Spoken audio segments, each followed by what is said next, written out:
करवा चौथ की पौराणिक व्रत कथा। बहुत समय पहले की बात है। एक साहूकार के 7 बेटे और उनकी एक बहन करवा थी।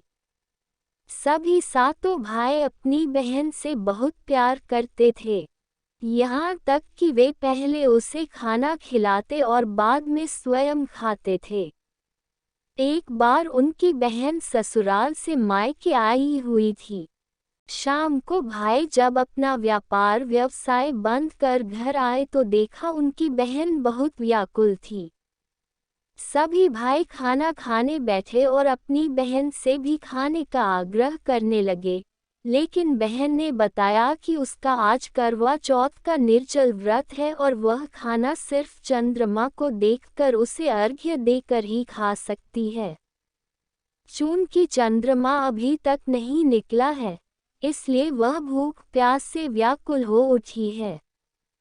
सबसे छोटे भाई को अपनी बहन की हालत देखी नहीं जाती और वह दूर पीपल के पेड़ पर एक दीपक जलाकर चलनी की ओट में रख देता है।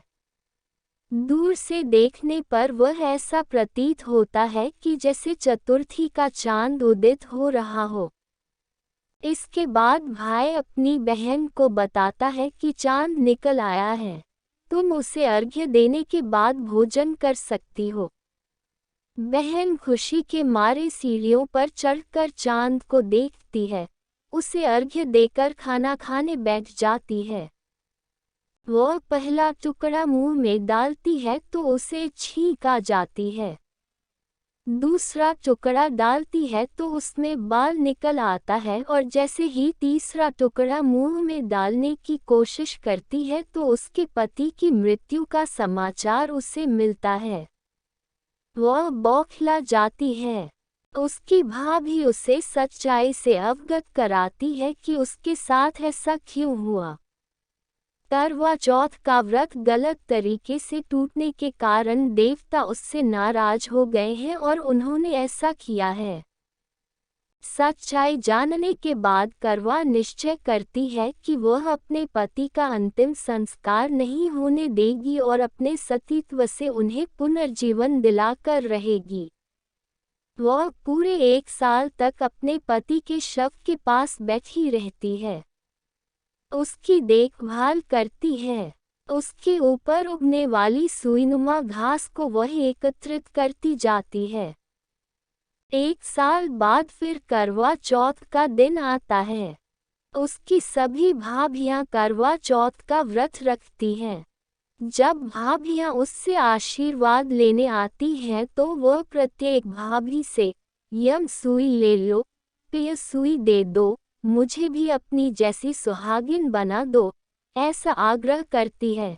लेकिन हर बार भाभी उसे अगली भाभी से आग्रह करने का कह चली जाती है।